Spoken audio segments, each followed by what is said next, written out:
Doesn't it destroy a team dynamic conflict? Or what are we trying to build here when we mention conflict as part of a high performing team?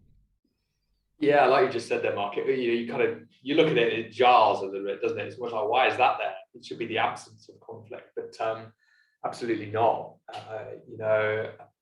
Just going back from what I said at the start, through this pandemic, through this massive change that we're all going through, every business has had to pivot.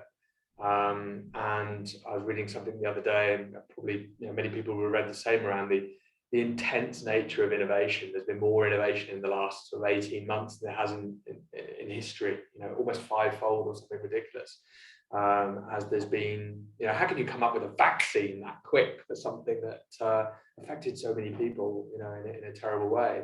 And so the massive amount of change had to happen in innovation. And so if we were in a team that is unable to be innovative, is unable to disagree with each other, is unable to go, yeah, I get what you're saying, but what about this?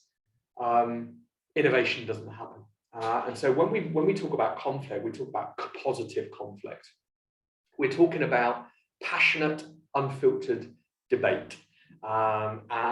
This is really can only ever happen if conflict sits on the platform of trust. This is a topic that we're talking to C-suite individuals with almost on a daily basis now around how we can start to drive better innovation through teams. But we know that unless there is psychological safety and people can speak out without people coming in and sort of bashing them over the head with something,